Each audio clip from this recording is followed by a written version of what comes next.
What is this? A gag?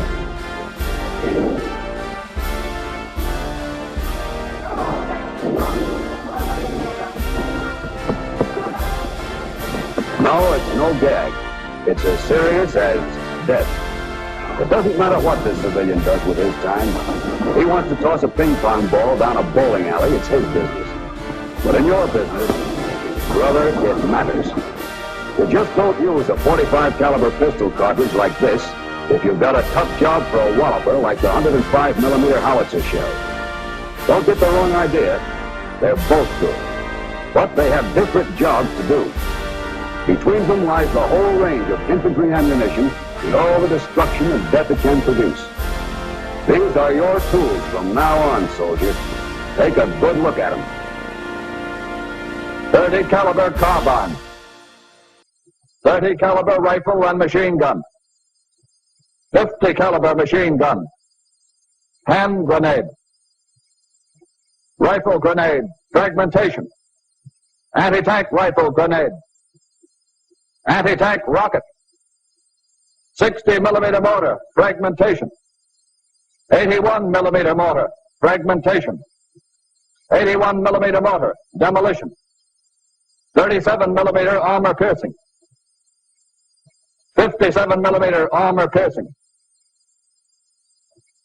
Let's look at them one by one and see what you've got on your side. The smallest weapon in the infantry regiment, a .45 caliber automatic pistol. It's a quick-handling, rapid-fire weapon with a real wallop. Beyond 50 yards, it won't penetrate armor, even light armor like this steel helmet. But the heavy slug has terrific shock power. It'll knock a man down almost any time it hits him.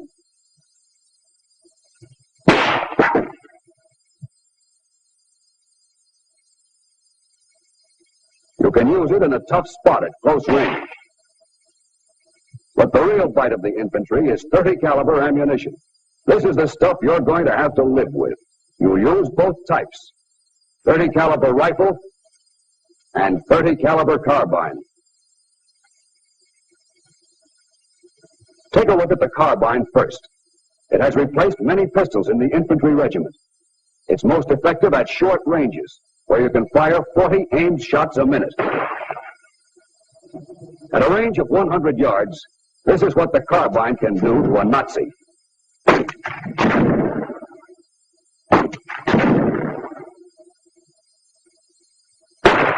You'd need more than aspirin for that head.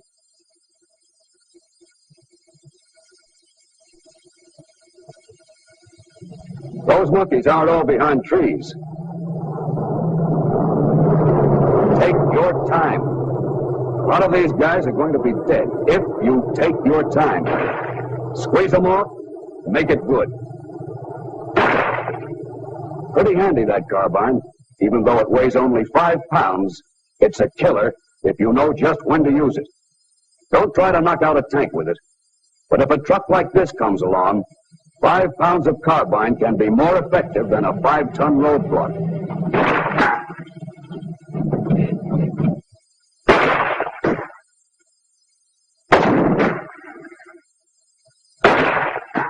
That's what a carbine with light 30 caliber ammunition can do up to 300 yards. But now take a gander at your heavier 30 caliber stuff. The stuff you riflemen have stashed away in your belts. That's really something. It comes in 3 kinds: armor piercing, tracer, and ball. And soldier, it's going to be your best friend day in and day out. Whether you fire it with the M1, the 03, the M1917, the BAR, or a machine gun, the penetrating force is the same: murderous. Remember what the carbine did to this German helmet? It went through easy enough, but the rifle slug just blasts through steel as if it were brown paper. Yeah, and it can do a lot more than plow through a helmet. For instance, that looks like pretty solid cover, doesn't it? An oak tree 12 inches thick. Now watch that bucket.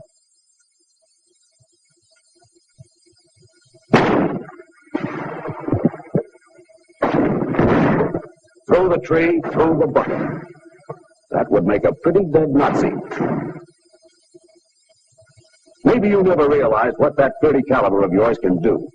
Maybe you forgot. Well, take a look at this concrete wall. It's 4 inches thick. On the range, you find out that your rifle is the most accurate in the world. Now you'll see that it's got a punch to match. Anyone using that wall for cover would do it just once. At ranges up to 200 yards, armor-piercing ammunition can smash through this kind of wall any time, any day.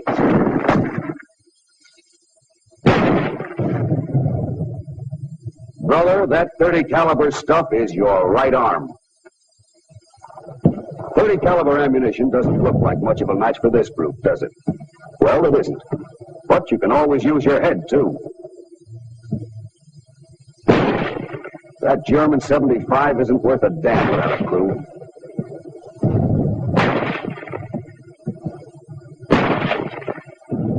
Sure, the gun's still there, but so is your rifle. Plug the recoil mechanism. Or smack him in the eye, knock his sights out. That's a pretty sight, a blind German gun. You can put the clincher on it, knock it out for keeps with an incendiary grenade.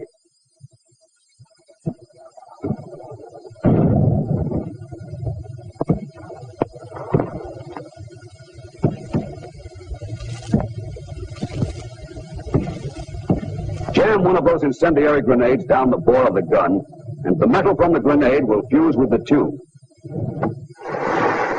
That chokes it up fine, for good.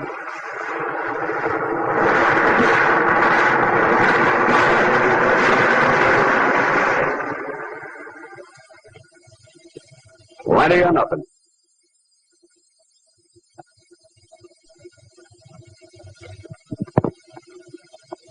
The incendiary grenade was just what the doctor recommended for the German 75. But you've got another prescription for the boys themselves. The fragmentation grenade.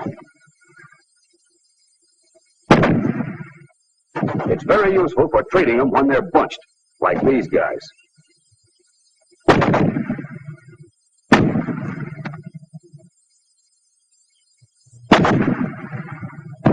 Flying fragments will give them a long rest cure. You've got different grenades for almost any situation. Suppose you're in a spot and want to advance behind a smoke screen. Well, reach into your bag for a white phosphorus hand grenade. It throws burning particles as far as 20 feet.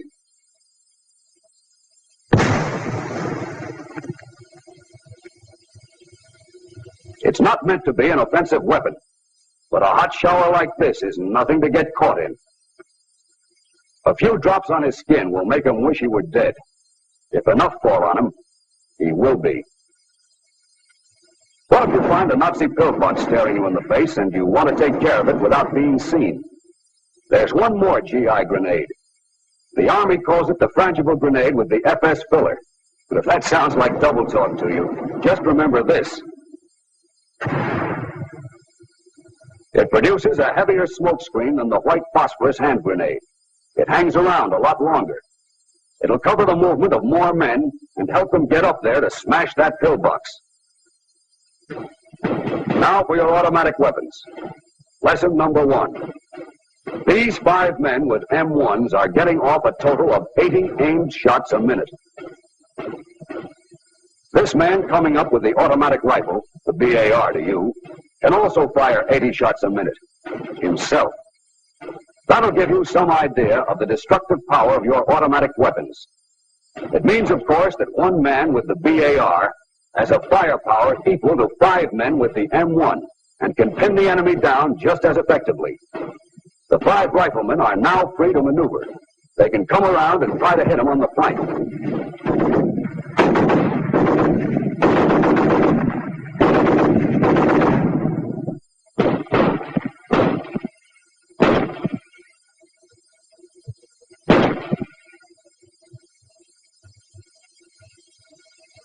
A powerful weapon in the hands of a well-trained man. The BAR, 80 shots a minute. But a machine gun is more powerful than a BAR. Nothing but the best for the master race. And this is a machine gunner's dream. He can mow them down like wheat. at 250 rounds a minute.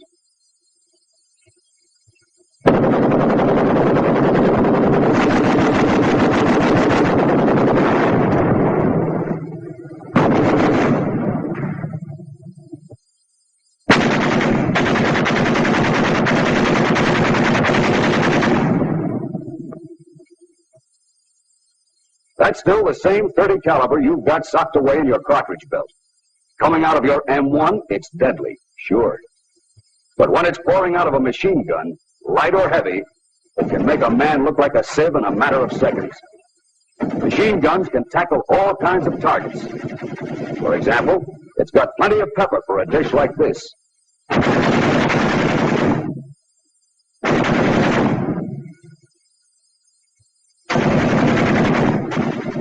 That doesn't have to be a treat. Your machine gun can do a lot more to something that's breathing.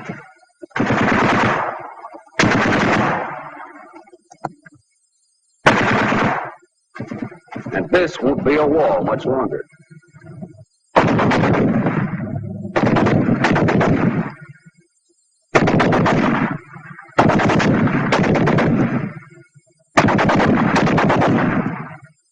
But the main job of a heavy machine gun is to cover an area with bullets. 2 or more guns can make a peaceful pond look like this.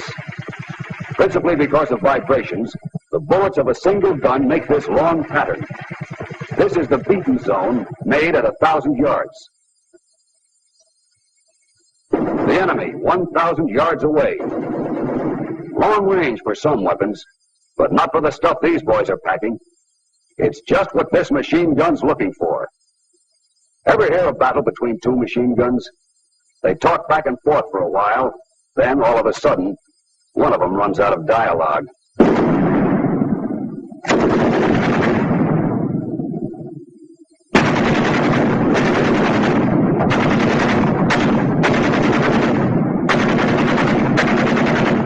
Our machine gun has a good position. It's protected from flat trajectory fire. But the enemy has mortars. And mortar fire is high-angle fire which can slam down from the sky.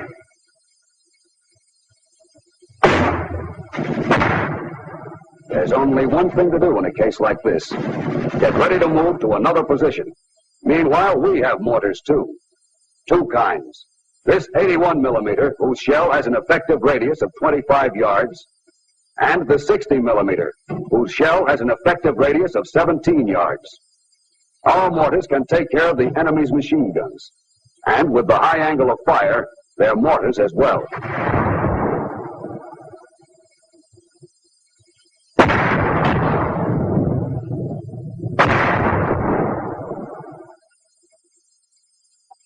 Of course, an exploding mortar shell can kill.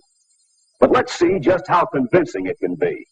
The overhead cover for this command post is 2 feet thick, made of dirt and logs, and a swell target for the 81 millimeter heavy high explosive shell.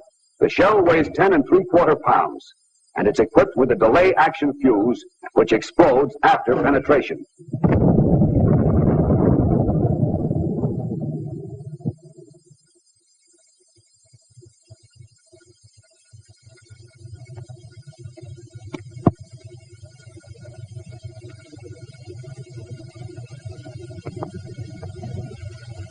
The mortar also fires smoke shell. The white phosphorus may set fire to very dry materials, and it will produce casualties. But its main job is to blind the enemy with a heavy white smoke.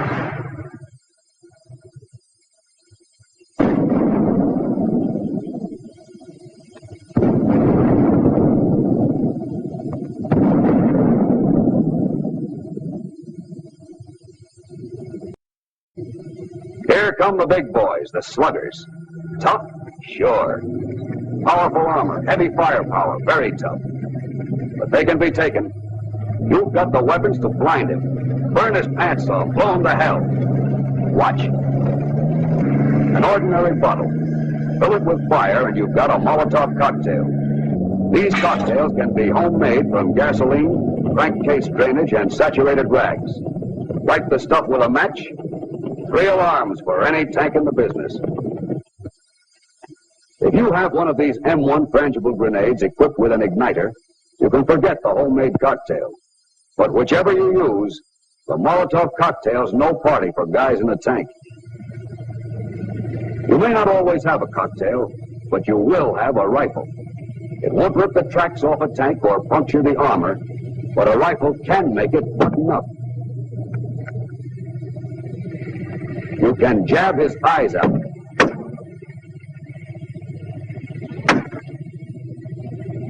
Blind a tank and it's practically out of business. But you don't have to gamble on hitting a target as small as a slit if you've got an anti-tank grenade. This is the most powerful weapon you carry. It makes you a walking arsenal. It weighs 1 1/4 pounds, and it'll do a go-to-hell job on any light or medium tank.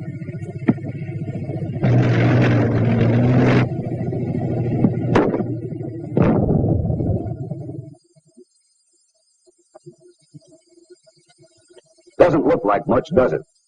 But don't kid yourself. The steel that came from that hole was shattered into fragments that whizzed inside the tank like a gang of hornets. You can put that kind of a hole in a tank from 75 yards. But remember, whenever you can, hold your fire. Wait till the tank is smack up on you. Now, give it to him.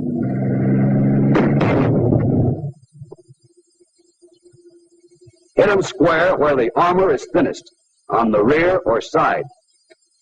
Don't let the words anti-tank throw you. Watch what it can do to an enemy machine gun packed with plenty of sandbagging.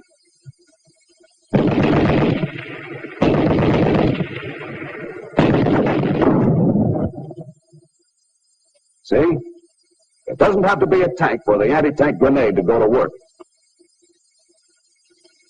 But the anti-tank grenade is not the only one you can fire off the end of your rifle. For example, you can't lob a grenade by hand at these Nazis. They're too far away. But you've got fragmentation grenades. And if you launch them with either your rifle or carbine, it's like sending your Sunday punch airmail. There are 2 kinds of fragmentation grenades. This one is time-fused. You fire it when you want an airburst above the ground. The other one has an impact fuse, like the anti-tank grenade. It explodes as soon as it hits hard enough ground. Both fragmentation grenades carry about 200 yards and have about the same effect.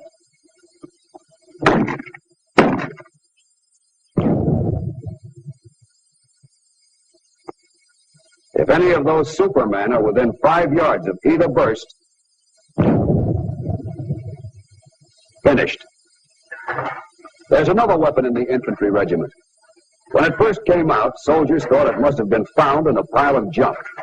This is far from the truth. The first time the Nazis got a peek at it, they turned it a secret weapon because they didn't know what hit them. It's called a bazooka. It has knockout written all over it. Like everything else in the Army, it's got an official name, the Anti-Tank Rocket Launcher, and it'll tackle almost any kind of target.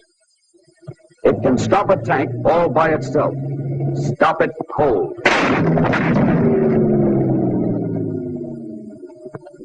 A few on a railroad, and the enemy goes back to mules. A sandbag emplacement is no place for the enemy to hide. Not when he's hiding from the bazooka.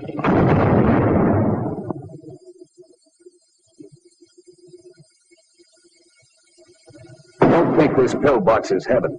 The bazooka makes it hell.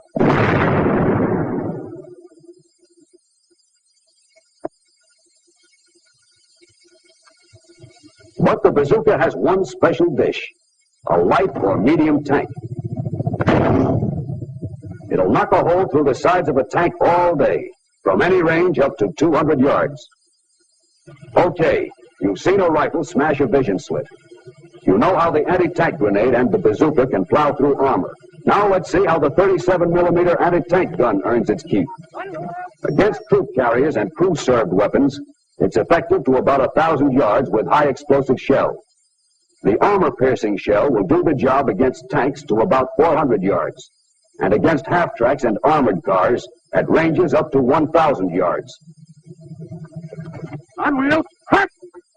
It has a high rate of fire, 30 shots a minute. That means a steady stream of hot steel. Fire! Hey! Forward! Zero lead! Red! Fire! And because of its flat trajectory, it's a real sharpshooter. It can hit a tank square on the button. It won't penetrate a medium tank's front armor, only dent it. But just let the tank turn its side.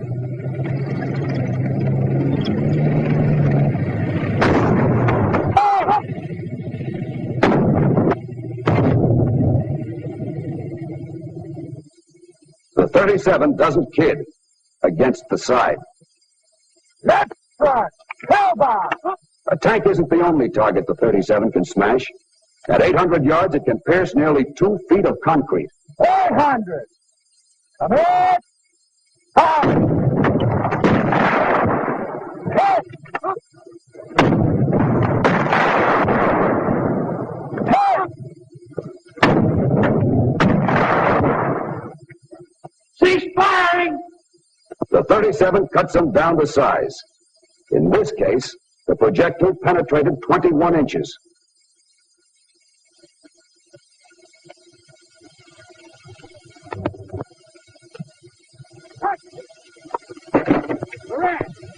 But the 57 millimeter is an even tougher anti-tank gun. It takes over where the 37 leaves off. And at 800 yards or less, it's deadly. Like the 37, the flat trajectory gives it bullseye accuracy.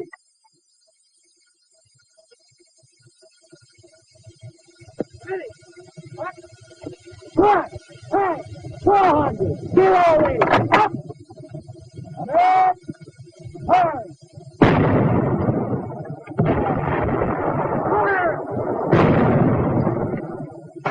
It can smash a hole like this through any part of a tank, front, sides, or rear. Direction left, It goes for concrete emplacements, too. right, Hillbox, 800, red, fire.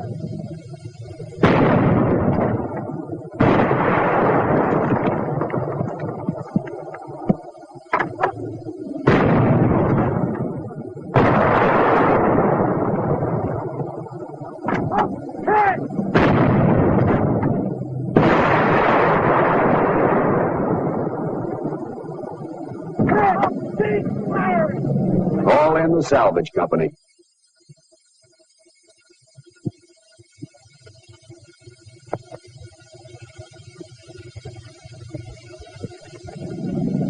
Some people say this is an air war.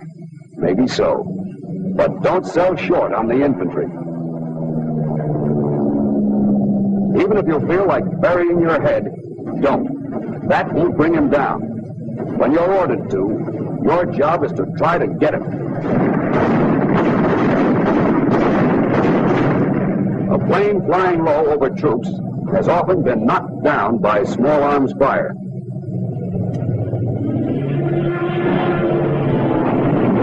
Of course, the infantry doesn't have to rely entirely on its rifles against planes. It has 4 other highly effective anti-aircraft weapons. The BAR,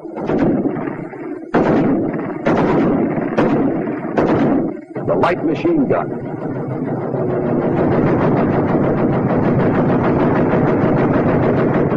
the heavy machine gun,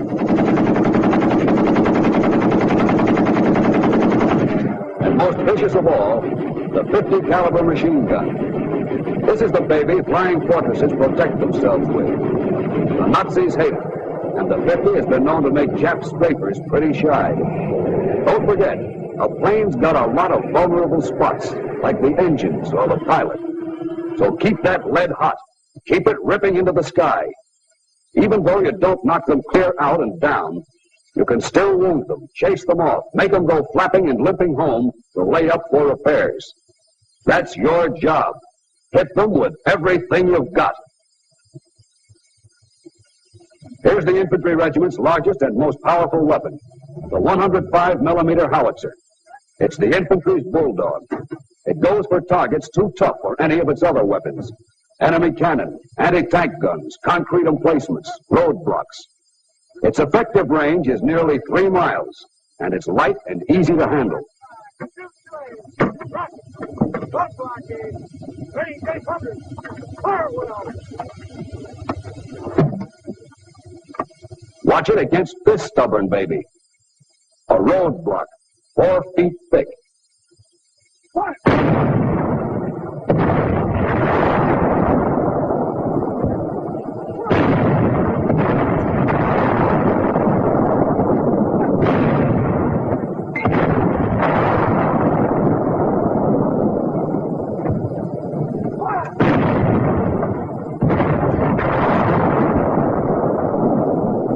Cease fire! This is the result of only 5 shots. To blow it off the face of the earth would probably take 15. It's a real slugger in street fighting, too, when you have to run the enemy out of a building constructed of solid stuff like this.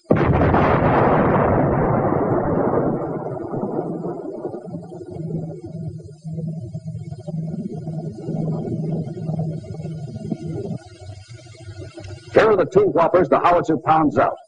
Assassins, both of them.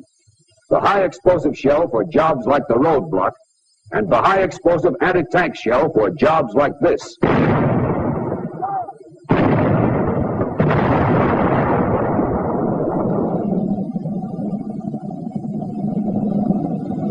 He won't get very far.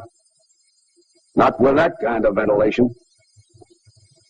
Soldier, maybe you're from Minnesota. Maybe you're from Mississippi, New York, or New Mexico. It doesn't matter from where. You all want peace again. And here are the peacemakers. They're tops.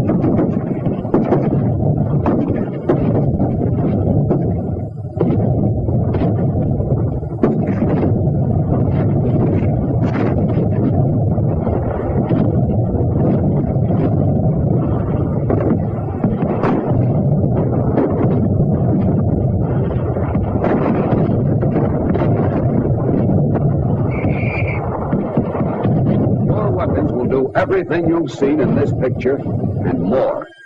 But a weapon is only as good as the man behind it. So give 'em hell. And someday you'll be marching in the streets, bringing the peace all Americans want.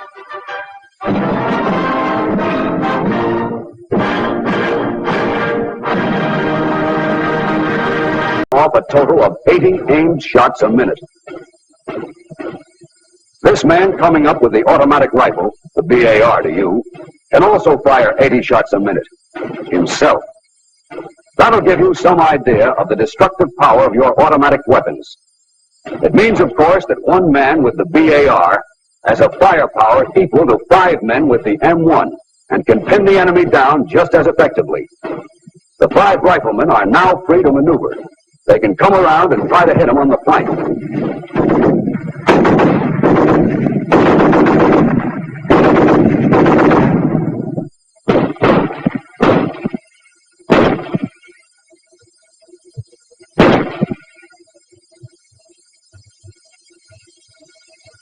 A powerful weapon in the hands of a well-trained man. The BAR, 80 shots a minute. But a machine gun is more powerful than a BAR. Nothing but the best for the master race. And this is a machine gunner's dream. He can mow them down like wheat at 250 rounds a minute.